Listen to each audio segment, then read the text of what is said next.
Hey guys, it's me, Lise from Wrestle Capsule. Different environment than normal. I'm in a hotel right now and I went to SummerSlam, if you guys didn't already know, nights 1 and nights 2. And instead of me just waiting until I get home to do my formal, regular review, I thought since I went to SummerSlam, my first premium live event from WWE, I thought, why not just do this video for you guys right now so you don't even have to wait? Because I have so much to say. I have so many thoughts right now. And I feel like by the time I get home tomorrow, because I'm going to be going home, me and my husband are going to be going home tomorrow. By the time we get home tomorrow, I'm probably going to forget almost half of, if not all the stuff that I wanted to say and all of my reactions and my thoughts and things like that. So let's just get into it. So overall, I feel like this SummerSlam, and honestly, I do want to say this. I don't know if I feel this way because this is my first premium live event and you're around other wrestling fans.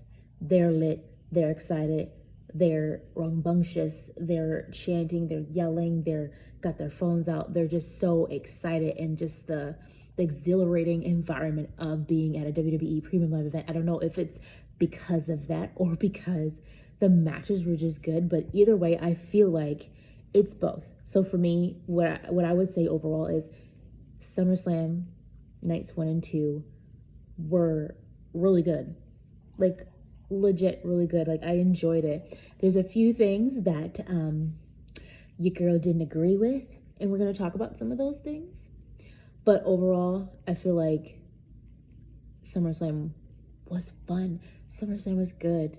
There was a lot of storytelling, there was a lot of variety, and a lot of freaking surprises. You guys already watched the darn thing. You know what the frick happened, especially the last match. Oh, my literal goat match. Okay, so if you see me looking down, I'm looking at my iPad because, hello, it was 2 nights. I need to remember exactly what matches actually happened to jog my freaking memory, because right now I'm recording this at night right after getting back to the hotel from night 2 of SummerSlam. So your girl's tired. Okay, so hopefully I don't forget anything, but it was so dope to be able to take photos, take video, and I didn't say this, but I plan on doing a different video once I get home to share with you guys the footage that I got, because I'm so thankful, like literally #Bliss, because me and my husband were able to get really good seats near the ramp, and like the point of view, like the view was just so dope. I got to see everyone come down the ramp. I was able to see people in the ring. I'm just so thankful. And for it to be my first premium live event, like what? Like I got the bug. Like I can't wait to go to another show. What show? I don't know. Hopefully it's SummerSlam or even freaking Survivor Series War Games in San Diego, or, WrestleMania in Las Vegas. Whatever it is, I hope. Oh my gosh. I don't want to feel greedy, but I'm definitely feeling greedy. By the way, there's going to be minimal editing in this video, so I would apologize, but I barely put out videos frequently anyway, so I'm pretty sure you guys are fine with this. But yeah, I don't feel like editing this video. I really don't. So it's like a live, but it's not live. But anyway, yes. So I was able to get a lot of video and a lot of photos, which is pretty dope. But yeah, the whole Roman Reigns and Jey Uso versus Braun Breaker and Bronson Reed, I called this a long time ago. Well, not a long time ago, but I called this a few weeks ago that these 4 were going to have their match. And it was just, the match it wasn't that bad. It wasn't that bad at all. Like, if anything, I was just super excited to see Roman Reigns and Jey Uso work together again, and to see Roman Reigns, he's evolved so much as a wrestler, as a WWE superstar. I remember probably even before I had Wrestle Capsule, I was not a fan of Roman Reigns. I felt like he was overhyped. I felt like he lacked a lot of charisma. He lacked a lot of, I didn't like his wrestling moves. I felt like, especially when Vince McMahon was head of WWE. He was just shoving Roman Reigns down our throats till no end. But, you know, after he started working with, what's his name? Oh my gosh, I'm so tired. Paul Heyman.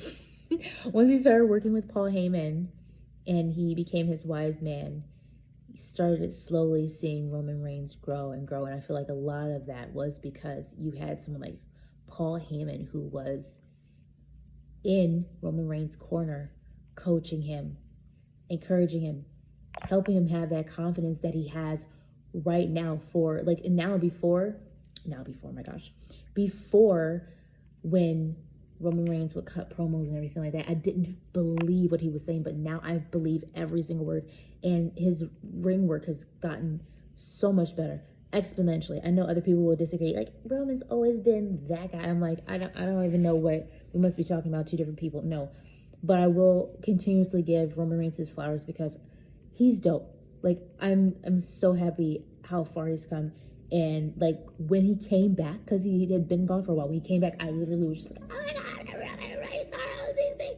Like, I was super excited that he came back and to be wrestling with Jey Uso with all the history that they have, like as family and being rivals and, you know, the bloodline, all that stuff.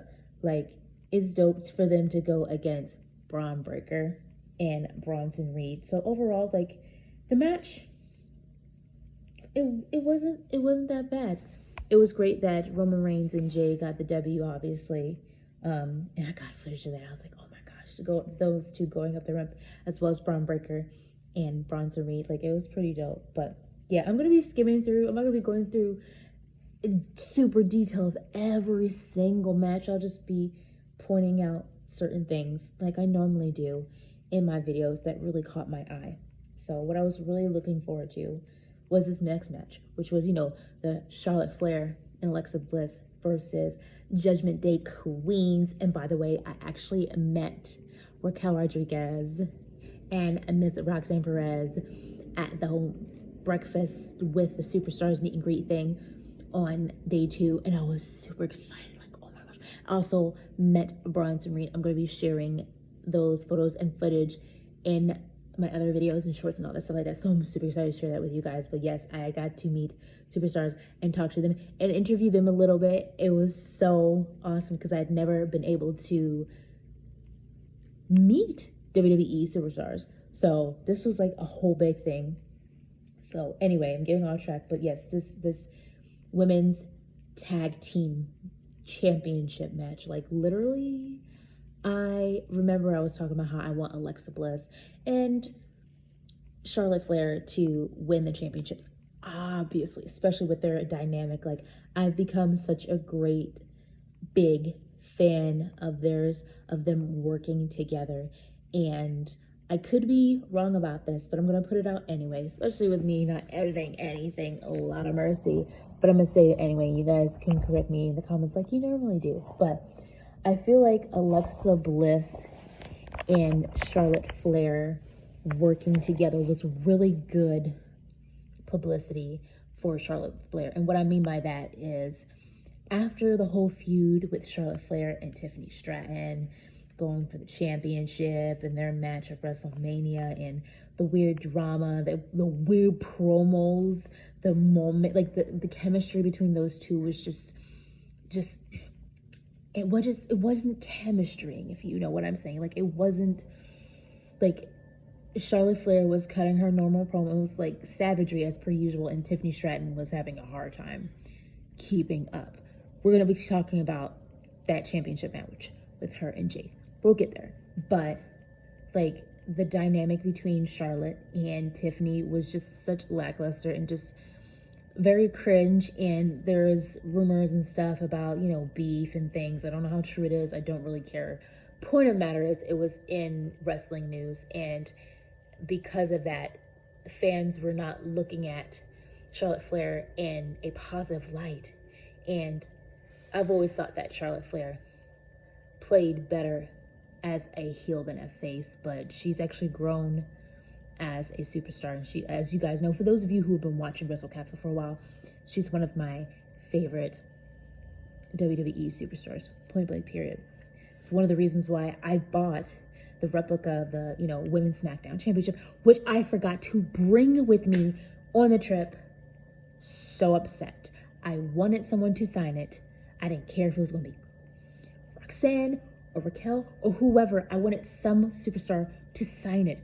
And I forgot it. And I was so freaking upset. I was this close to buying it, but I didn't. But I did buy myself a SummerSlam shirt. Me and my husband, we got the SummerSlam shirt because I was just like, we need some sort of memorabilia. Probably saying that word wrong, whatever. But yeah, anyway, that match for the Women's Tag Team Championships, I wanted Charlotte and Alexa Bliss to win. Love their dynamic. But I also was enjoying Raquel Rodriguez and Roxanne Perez as the Women's Tag Team Champions. Like, they kept it spicy. Like, Judgment Day as of late has been popping. Like, for real. Like, drama, with Liv and Dominic, Liv not being there, all that stuff like that with Roxanne and the chicken tenders and all that stuff. Like, yes, chicken tenders, all that. It's been interesting. It's one of the things that's kind of kept me watching Raw. Like, I've been missing SmackDown here and there, but I've been catching Raw, okay? Like, it's been a lot more, not just bearable, but just like popping. You know what I'm saying? But anyway, I'm glad that Alexa Bliss and Charlotte Flair won because I feel like they are, not to say that Raquel and Roxanne didn't bring any prestige to the Women's Tag Team Championships, because they did. They defended them. They defended them well. And I feel like Roxanne really did a good job of not only filling in for Liv Morgan, but she made it her own and not anymore because they lost the championship, but was able to say, yeah, me and Raquel were Women's Tag Team Championships, like defending and helping with the Judgment Day to keep their gold, all the things. So, like, they were doing their thing, but I feel like with Charlotte and Alexa, it's going to take it to even a higher level because Charlotte Flair, one of the 4 horsewomen, Alexa Bliss, like I always say, she's the secret 5th horsewoman that no one acknowledged except me. So yeah, I'm happy about that match. It was so dope to see them live. It was so crazy. Oh my gosh. But yeah, it was really dope. And it's funny because I remember the prediction that I made in my previous video. I was like, if Liv Morgan, I know she's interested, if Liv Morgan could have came out to interfere because she was mad, this stuff. Like, I remember I was saying, I was like, I want Liv Morgan to come out and interfere so bad. But they didn't do that. Okay, that's totally fine. But yeah, I enjoyed that. So I'm just going through it right now. So yeah, Karrion Kross versus Sami Zayn. Now, I already knew that Sami Zayn was going to get the W in this match. I honestly didn't care who was going to win the match. All I worried about was the fact that Karrion Kross was going to be in a big major premium live event, which was SummerSlam 2025, and 2, that the match was going to be good. And we got both things. When you have Sami in a match, the match is going to be good. And then you have Karrion Kross, who is just so ruthless, and he's talented. And then you have Scarlett, like the times where she was interfering and trying to get, sorry y'all, I've been screaming and yelling and chanting and stuff like that. It's a whole new experience for me. But with Scarlett trying to wheel Sami Zayn into the dark side, and I really thought that he was going to turn heel. I really did, and he freaking did, and I was so mad.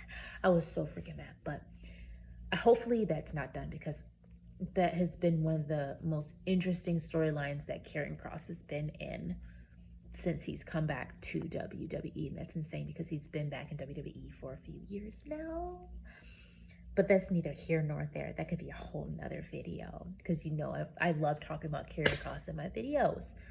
But in other words, I already knew that Sami Zayn was going to win because he had been getting W's from Karrion Kross. Karrion Kross has been tearing Sami Zayn up, whether it was in the ring or backstage getting attacked or whatever. So I knew that Sami was going to need this W, especially as a heel. If you hear noise, I'm sorry. It's probably another person in another hotel room, whatever, of like water or shower. I think it's like a shower. Anyway, but yeah, I'm just glad that Karrion Kross got an opportunity to actually showcase how talented he is and to be a part of a storyline like this. And what was so dope of being actually at SummerSlam is that I was hearing the chants. There were a lot of people cheering for Karrion Kross. Of course, they were cheering for Sami Zayn.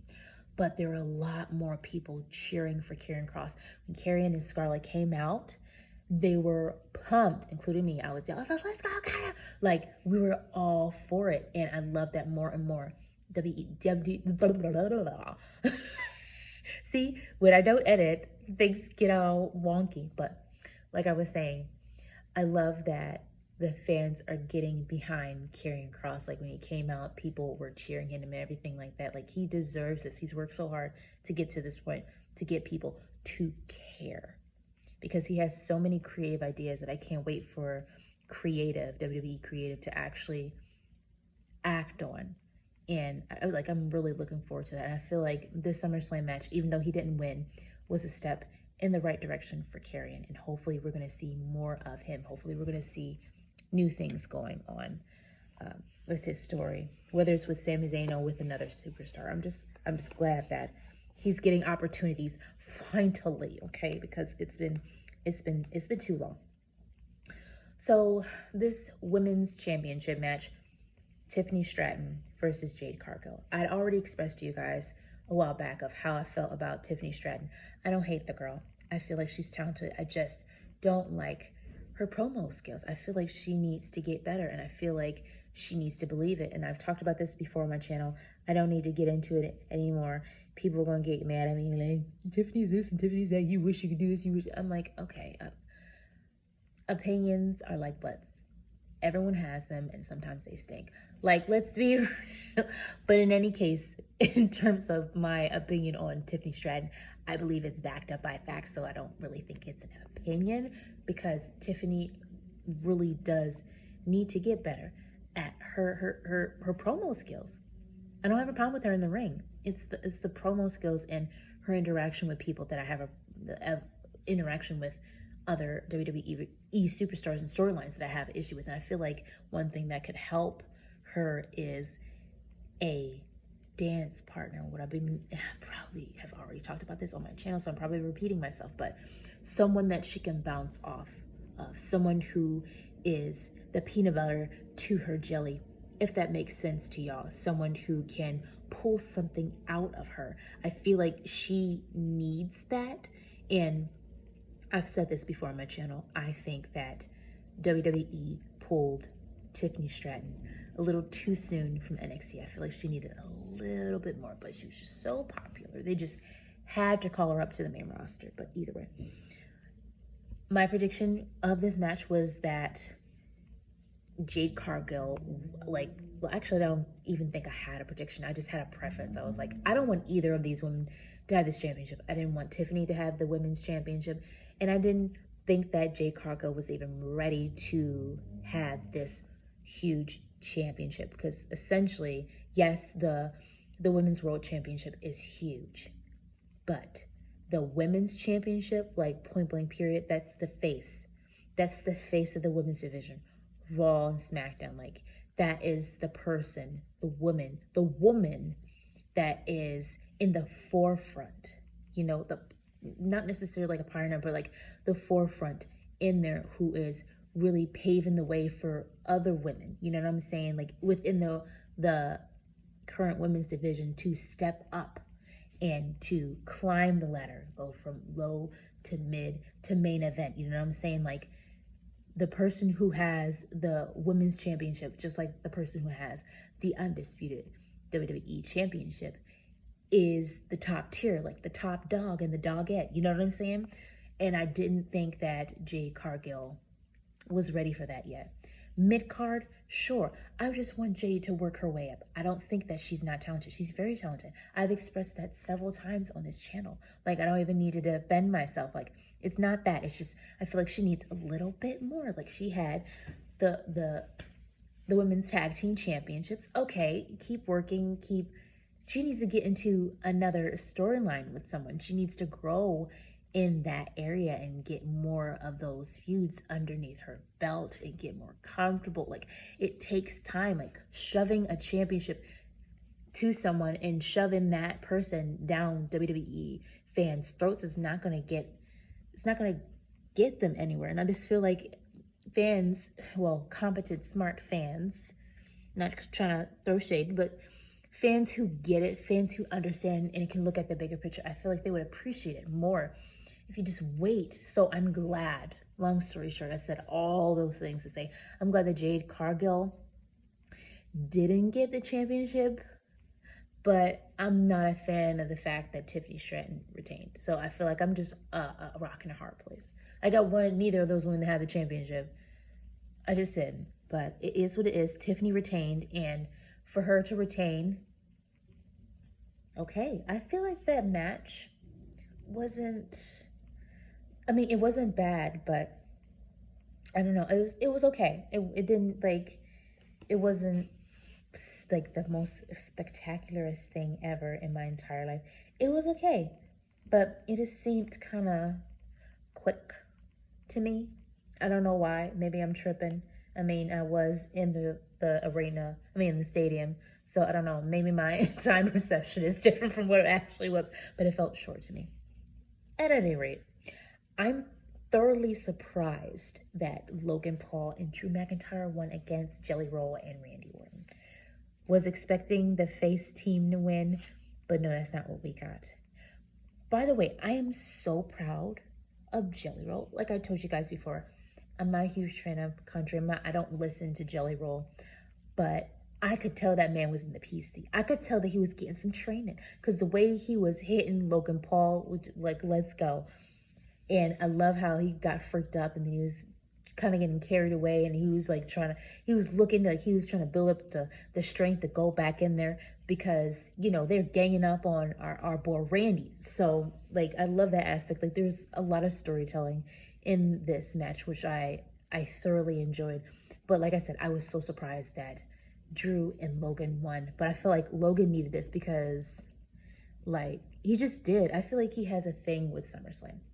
I feel like there's a thing, there's a pattern, there's a thing that's going on. Something big be happening for Logan Paul during these SummerSlam Premium Live events. You guys let me know in the comments below if you're getting what I'm saying, if you see it too. But yeah, the shade of all shades, my friend. Sorry, I'm like going through my stuff right now because I'm trying to freaking remember all of these freaking matches. Like, think about it. I was there night 1 and night 2, so my brain is not fully braining. A lot of mercy.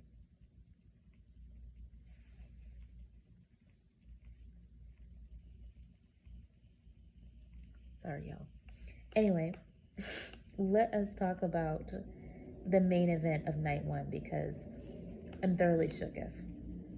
And the reason why I'm thoroughly shooketh is because your girl wasn't expecting none of which that had happened. Okay, Gunther and CM Punk. I said that I wanted CM Punk to win. I've told you guys before that I am a fan of Gunther, hands down. But I felt like CM Punk has put in so much work since he's come back to WWE. And he's, multiple times, he's come close to gold, but has not quite gotten there yet. So I felt like night 1 was going to be his night. And it was. And the match itself was brutal. And I mean that in a good way. Like, I enjoyed those two wrestling each other. I felt like they really did have that chemistry, and they were telling a story in the ring. And, like, CM Punk was getting it in, but, like, Gunther looked so dominant. Not to say that he doesn't usually look dominant, but he looked so bulky, he looked so big, he looked so just the best word to say it is dominate. Like, he was tearing CM Punk all the way up. And for CM Punk to win was just really dope. And I haven't always been a fan of CM Punk. I've made this clear mention. And for those of you who've been rocking with me for 3 years, you already know how I feel about CM Punk. Well, how I felt, past tense, how I felt about CM Punk. Things have changed. I have a lot more respect for him more, especially after knowing the truth about what really went down between him and AEW and Tony Khan and all that foolishness drama that had happened. And after that, that really did change my perspective and made me see things differently and not have such feeling a certain type of way towards CM Punk. So either way, I was happy that he won, but for freaking Seth Rollins. Okay, let me just say this. I went off. I was going off when I heard Seth freaking Rollins' entrance music come on. And this man played us like a fiddle. He played us like a piano. He played us like an accordion. Us out here. Now, of course, there will be wrestling fans of like, oh, I've been knew that he was playing us like he wasn't injured. Well, her didn't know. I remember seeing that clip of Becky Lynch was recording Seth walking down the street with their daughter Brew, and he was in crutches, and she's like running. And I saw the TikTok. I don't know if you guys saw the freaking TikTok of her. Like, I think they even played it at SummerSlam, where it's like Becky's like, "Oh, my misleading videos, my misleading TikToks." Like, seriously, threw us off. Like, it was a whole big plan. When he let go of those crutches and he was standing straight, I was done. I was done with his Michael Jackson jacket on. I was done for all the way. Okay? Couldn't believe it. Couldn't freaking believe it. Like, and we went off in the stadium. Like, we went like bananas, ape shiznit, applesauce, and peanut butter nuts. Like, it was crazy. And for them to run down the ring and cash in the Money in the Bank, and to win and take the World Heavyweight Championship from CM Punk, after CM Punk having that in his hand for less than like 6 minutes. Like, it's just so disrespectful. It's so effed up. But you know what? It also makes me think about karma. Bump karma. I take that back, because I don't believe in karma. Those of you who have been on my channel and know what I stand for know that I believe in God, and I believe in reaping what you sow. So in other words, our friend CM Punk reaped what he sowed. And for those of you who are confused on what I'm talking about, I remember when Seth freaking Rollins and Drew McIntyre had a World Heavyweight Championship match at WrestleMania. And I also remember Drew McIntyre winning. And I also remember CM Punk coming out and getting his payback. Yes, he was getting his payback, so I get it. He had his right to do that. But it still freaked up Drew McIntyre. And, Damian Priest came in, cashed in the briefcase, won, capitalized on the situation, and won the championship and left Drew McIntyre butt cheeks out in the win. You know what I'm saying? So fast forward to freaking SummerSlam. Old boy's reaping what he sowed. It sucks. But it really is what it is. But this whole new faction, this whole new group, Seth freaking Rollins group, is just, they are such a just pain in the booty cheeks to the men's division, to the point where I'm just like, I'm expecting now that there's going to be some belts. There's going to be more belts. It's not just going to be Seth freaking Rollins having the World Heavyweight Championship. I really do believe that Bronson's going to get something. Braun's going to get something. Like, I fully believe that things are going to be popping off for them because you have Paul Heyman in your corner. You have, speaking of Paul Heyman, I gotta say, it was very messy of Paul Heyman to be wearing Roman Reigns Jordans around his neck. The same Jordans that Bronson Reed jacked, the utter disrespect. Yeah, those Jordans. But yeah, bruh, like that, like night one was really good, but it wasn't,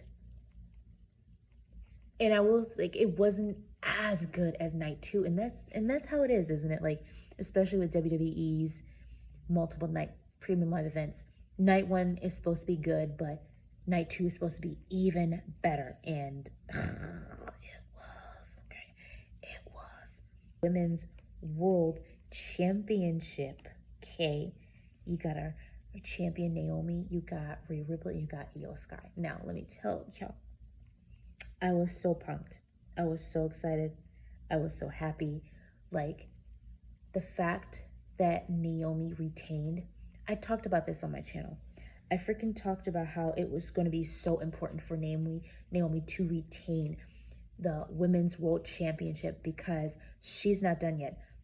Our girl is just getting started. She just getting started setting these heifers right in the locker room.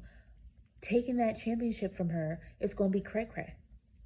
So I'm so glad that Creative listened. Thank you for listening. Okay. Listening to what I had said about, Naomi not losing. Okay. It's not time. Okay. It wasn't time. But yeah, this match, oh my gosh, the match was crazy. It was so funny seeing Rhea Ripley and Io Sky gang up on Naomi. They were teaming up and ganging up on Naomi, and there were moments where Rhea and Io were in the ring by themselves, and I could just feel that chemistry, that, how I was talking about that dance partner that Tiffany Stratton needs. I feel like Io Sky and Rhea Ripley, they're our dance partners. The chemistry that these girls have is just undeniable.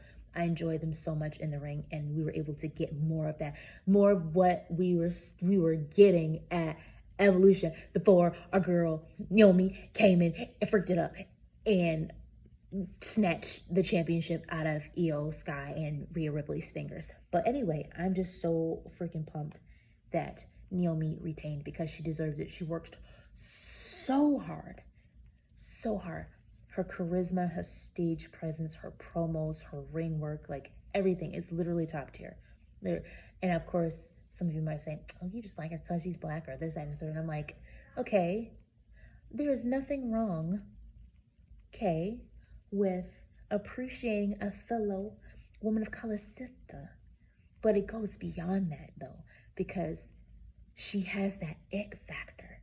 Like, she's so enjoyable to watch on the TV screen, and to watch her live was so dope. Like, she's got it down. Just like I talked about before, how Jey Uso needed Academy Awards for his amazing performance in the Bloodline. I feel like Naomi she's not in a supporting role anymore. She's the main event, ma'am, and she needs her Academy Award like yesteryear.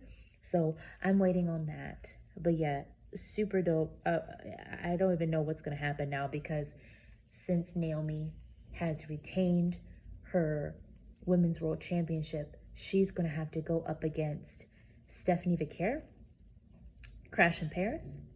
And that worries me because, like I said before in my other video, we know who Stephanie Vaquer is. We know how she operates. We know how she moves in the ring. And I fear, not sleeping on my girl Naomi's skills, because no, we don't do that here. But I am worried. I'm freaking worried that she's going to lose the Women's World Championship to Stephanie Vaquer. And I do not think, no matter how much I think Stephanie is amazing in the ring, how she, even though this woman isn't, like, she can speak English, but she's not fluent. Even though there is some sort of language barrier, people love her. They love her. And I feel like that is such a rarity. It's similar to her in Io Sky, where it's like, they can speak English, but their accent might be fake, or there's some sort of language barrier, but they're stellar in the ring, and they have some sort of stage presence, like it factor, that regardless of whether we can fully understand what they're saying, or if they're having a hard time articulate something in their promo, like we still stand behind them wholeheartedly. So with all that said, like I'm worried that Naomi is going to lose the Women's World Championship to Stephanie Vicaire, and I don't know. I'm just not ready to see that yet. I feel like Naomi has so much more to do, but if Stephanie loses, I'm wondering if that's going to hurt her, because I don't know, maybe I'm tripping, but I thought she was undefeated. Correct me if I'm wrong, or has some sort of streak. But she's been tearing people up for a while on the main roster, so I'm wondering if I'm remembering things right. But yeah, that's one of the things that I'm worrying about now moving forward with Naomi retaining the Women's World Championship. Like the whole thing with Stephanie Vicaire. Is she gonna retain or what? Like what are you doing? Anyway, so this whole tables, ladders, and chairs TLC match with all these freaking tag teams, like I'll just tell y'all, I was not freaking expecting, I just wasn't expecting to enjoy that match the way that I did, with the different guys in there, with Andrade and Ray Phoenix, with the Street Profits, with DIY, and with the Wyatt Six. And if I'm missing something or missing someone, please forgive me. Fraxium. Almost forgot my dudes. Nathan Frazier and Axiom for Raxium. But yeah, that TLC match was freaking dope. It was dope. I loved that each tag team got an opportunity to shine in that match, because as we can see, Creative, aka Triple H, is working really hard to build and rebuild the men's tag team division. And with these belts, like it really is just popping off. I was not expecting Joe Gacy and Dexter Lumis to retain. I really wasn't. But hey, you had freaking Wyatt Six coming in and assisting. What was dope was that there were the managers, best, I think that's like the best word to use, the managers of some of the tag teams that were in this TLC match, like, Candice LeRae for DIY, B-Fab for Street Profits, and then Nikki Cross for Wyatt Six. Like, they all got involved. Like, I like that dynamic. That hit, I saw Candice LeRae hit that, I think it was the ladder, hard. That shiznit broke in half. And I was like, oh my gosh, is she gone? Like, is she knocked out? Like, I was just like, oh my God. It looked so rough. It looked so freaking rough. But anyway, yeah, like there were parts that was super brutal. And of course you have Wyatt Six coming in, Eric and all of them coming in to assist the match. So, I mean, that makes sense that they will win, but I wasn't expecting them to win. Honestly, I didn't have anybody in mind in particular that I wanted to win the tag team championships, but overall the match was really good. It was really dope. It really was. So yeah, going through the list, y'all. Let's get this out of the way. I just remembered. I'm so glad that WWE Creative did partly what I had said. A win is a win is a win. And what I mean by that is, for the Women's Intercontinental Championship, Becky Lynch versus Laura Valkyria. First off, of course, this match was going to be brutal. Duh. With the no disqualifications or anything like that. Like, of course, like, they can't stand each other. They have a long history together. They've been back and forth. Sorry, y'all. I've been screaming my voice. They've been going back and forth. And this match was no different. I think this was one of the matches that I was definitely looking forward to outside of the Naomi match. Like this, and of course the other one was going to be the John Cena Cody Rhodes match, and the Randy Orton Jelly Roll Drew McIntyre Logan Paul match. Like, like I had a select few matches that I really was excited about, and this one for the Women's Intercontinental Championship was one of them. And I've already listed the reasons why. These two are just, the chemistry is so huge. Like, it's amazeballs. I love seeing them wrestle. I love the aggression. Like, Becky was doing everything she could to make sure that she retained the Women's Intercontinental Championship. Like, she was spanking the shiznit out of Laura Valkyria's back with that metal chair, had the kendo sticks, had the crowbar, all of the things. It was wild. It was wild, literally wild. But to get back what I was saying before that, I'm so glad that Creative decided to listen to partly of what I said, aka Bayley coming out as an interference. I freaking talked about that. Yes, I did. It's documented on one of these videos that I put out recently. But she didn't turn heel. I was expecting her to turn heel. They teased it. Maybe it's coming down the line later. But instead of her attacking Laura Valkyria, which would have made sense to me because, of course, Bayley and Laura got beef. Like, all three of the women got beef, but Bayley and Laura got some deep beef for reasons. But she turns around and goes after Becky, and I get Becky, she's champion, but still very surprised. So I'm wondering if that was a tease, like eventually Bayley is going to go heel, or she's going to stay face and just continue to beeline for Becky Lynch for the Women's Intercontinental Championship. I don't know. But I love that Creative listened to me. Thank you. But yeah, this match was really good. It was really good.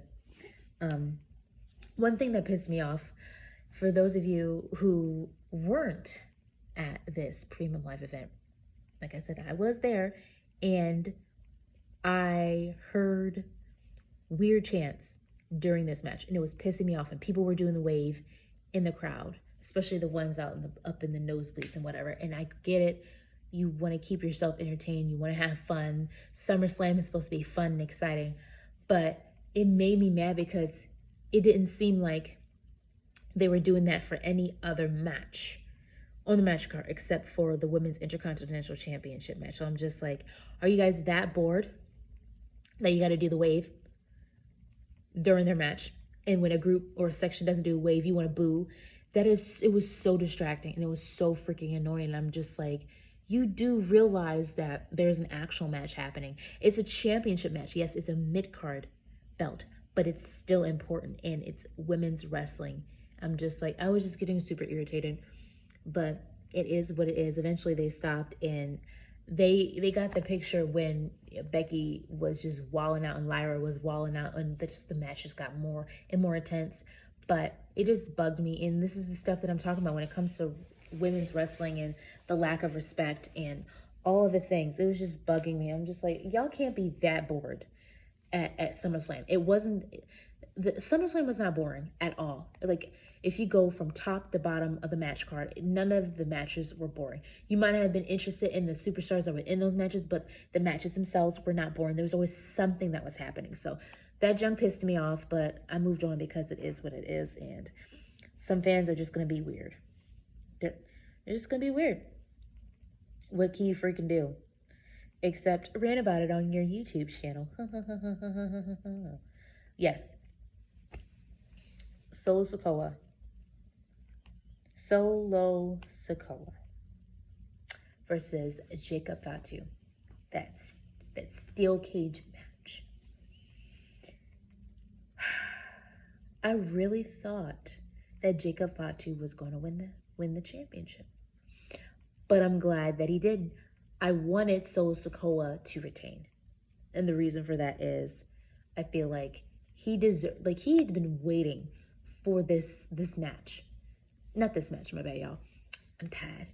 Waiting for this championship opportunity, waiting to be a champion for a long time. Like, he'd been on the main roster for a while, and he didn't get a championship yet. And then Jacob Fatu gets the United States Championship before him, like wild and crazy in your house, okay?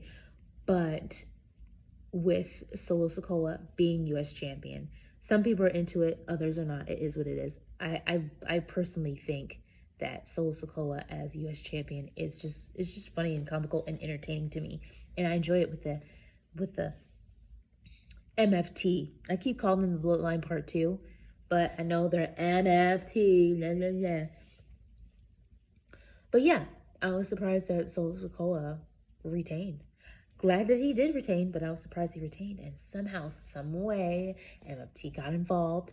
But I'm glad that Jimmy Uso came out to help Jacob out too. Now, did it help? No, not really, because Jacob still lost. But Jacob was able to get some licks back, to beat up some people and get off some steam, which was funny. Like, after Jacob lost, he started beating people up. It was hilarious. I was just like, Jacob, he gives no F's. Like, there's 0 F's in his pocket right now. Like, he has an abundance of no F's to give. But yeah, I was glad that he definitely won. Solo Sikoa, that is. Now, at first, I was a little irritated that AJ Styles lost. I wanted AJ Styles to win this championship, the Intercontinental Championship, because it had been a while since this man held gold. It's been a while since he's been champion, and I've always been a fan of AJ Styles. Always. Always the phenomenal one. But at the same time, I feel like AJ Styles gave back to Dominic Mysterio. And I feel like with Dominic actually having that match, that sort of match against AJ Styles and still winning, Dominic has come a long way.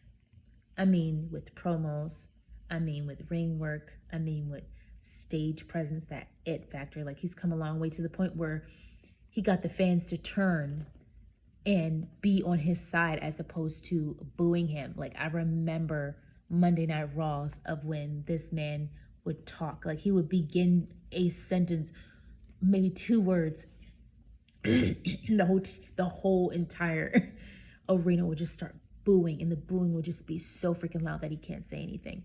To now where they're chanting his name, Dommy, Dirty Dom, Dirty Dom. Like, what? Like, how things turn. And I get it, this happens all the time with wrestlers, but of all the wrestlers, I was not expecting Dominic Mysterio.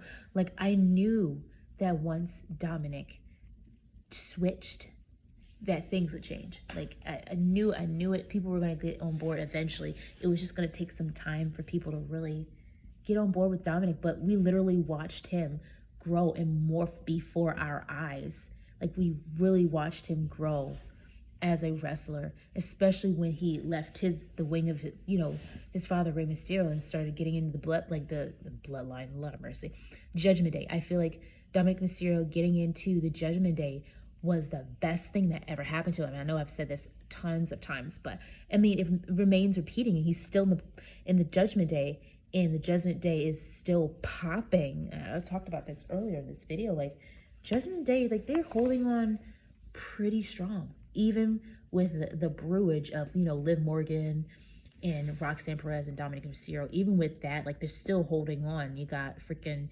Jade and freaking Finn Balor popping off as a tag team and everything, the championships they've had and all that stuff. And then you have Raquel Rodriguez and Roxanne Perez, who were former women's tag team champions. And I really do think that they are going to, like, I feel like eventually they're going to get those back. I really do. I hope so. I hope they get them back. But I'm definitely getting off topic as per usual. Either way, I feel like AJ Styles really did take the opportunity in this Intercontinental Championship match to give back to Dominic, to help elevate Dominic with this W, to, I don't want to necessarily say pass the torch, but to help elevate Dominic. I feel like it's the best way to say it, to help elevate him, because he's a young star and he's growing, and he's really learning how to not only be a WWE superstar, but also how to be a champion and how to be a fighting champion. And yes, he's a heel and everything like that, but he's like a likable heel. It's really weird. But either way, he's learning all those things so that he can become a well-rounded wrestler. And to have a match at SummerSlam with the phenomenal one, AJ Styles, that's definitely gotta add stock add value to your stock, like for real, for real. So overall, like I was definitely not expecting AJ Styles to lose. But like I said, I can see why he did. I can see why he didn't get that W, but it makes me wonder who in the world is going to take the Intercontinental Championship off of Dominic Mysterio. Is it eventually going to be AJ Styles? Are they going to run it back again? Or is it going to be someone else? Like, the curiosity is getting to me. It totally is.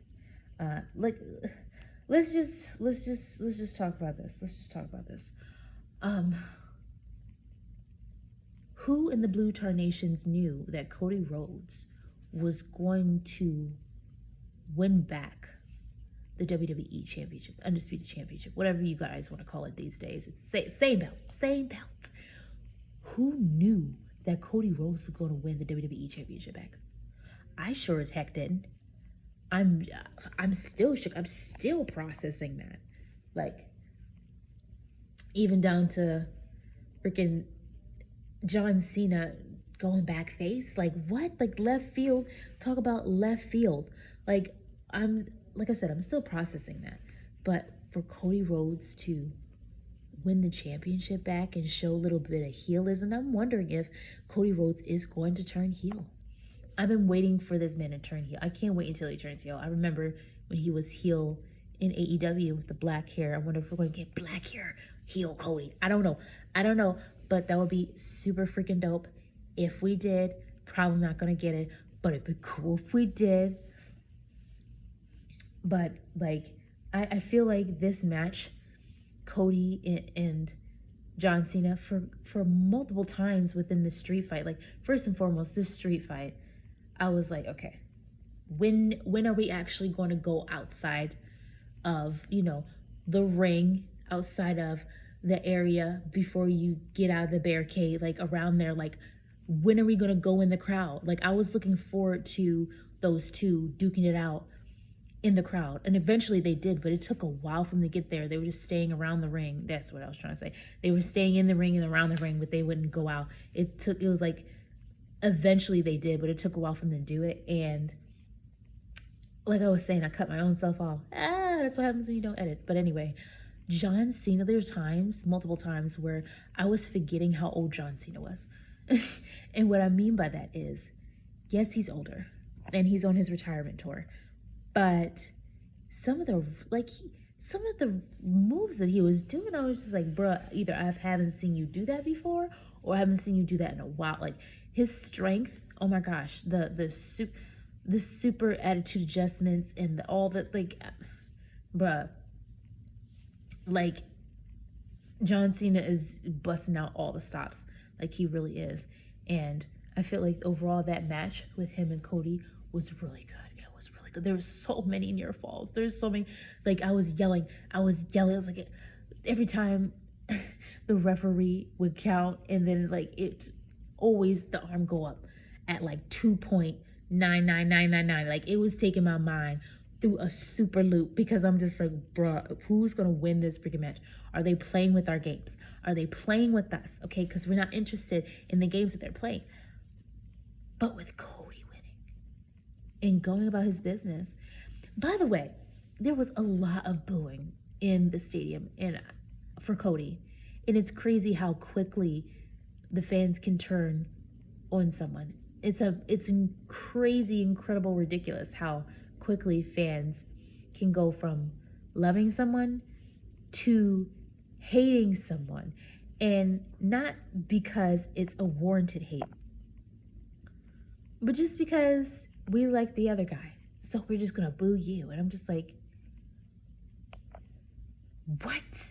When people were, oh my gosh, we want Cody, all the things that happened months ago, and I'm just like, what in the Blue Tarnations is going on here? Like, fans are so fickle. WWE fans, wrestling fans, I won't say all y'all, but some of y'all are very fickle when it comes to who you like, who you hate, who you're for, who you're against. Y'all can't make up your minds sometimes, and y'all be giving me whiplash in this mug, because I'm just like, okay, I thought you liked them, now you hate them and you're booing them. Like, make it make sense. Pick one.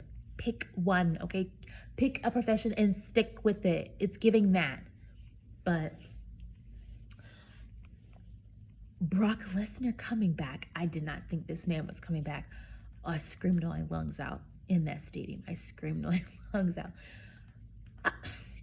I thought they were playing games with me. I thought the guys in the back made a mistake when that entrance music came on, but no, it was freaking Brock Lesnar with his short hair and his cowboy hat. Yeehaw, howdy doo dah from Minnesota. I was shooketh. I was so shooketh.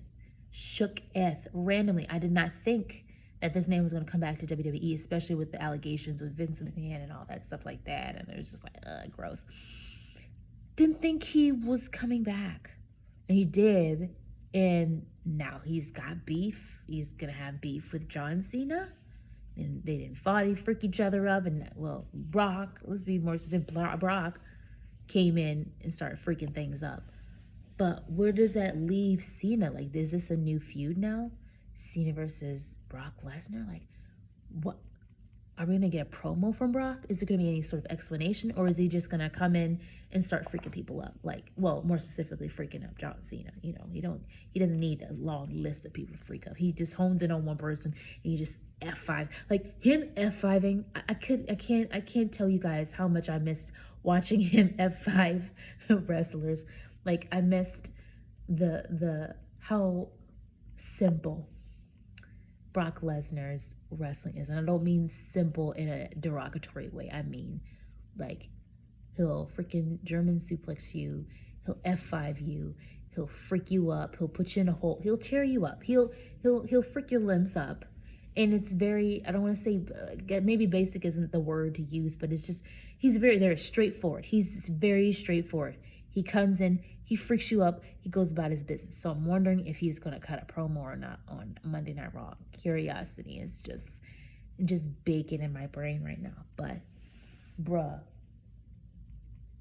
what? Talk about surprises. These surprises I was not expecting, not even a little bit. Like, insane. Insane. I'm really wondering what's next for John Cena. Like, I remember for the longest time I was like, okay, when people were talking about the Cena, this past SmackDown, him turning face back to face, coming to a sentence. I thought senses. You see how tired I am? But yes, coming back to his senses. I called BS. I was just like, no, John Cena's he's not turning face again. After all that good work of him turning heel, what now he's going to be turning face? So I don't know if that really is just the trickery of the trick. Actually, it probably isn't, because if anything, dealing with Brock Lesnar would make anybody a heel. Like, for real. Like hands down, Brock Lesnar would freak you up and make you second guess yourself in life. But yeah, these are the thoughts. I said I wasn't going to talk about all of the matches on the match card for night 1 and 2 of SummerSlam, but here we are,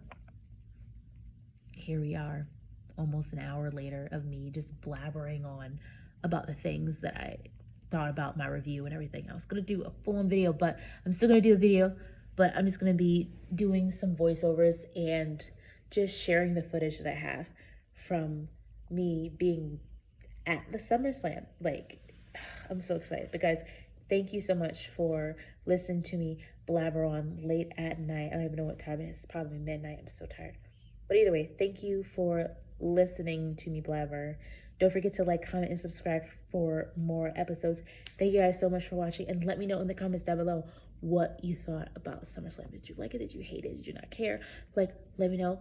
And let me know if you actually went to SummerSlam, because I would love to know if you went, and I would love to know what you thought. Okay, so thank you guys so much for watching. Signing off. Bye.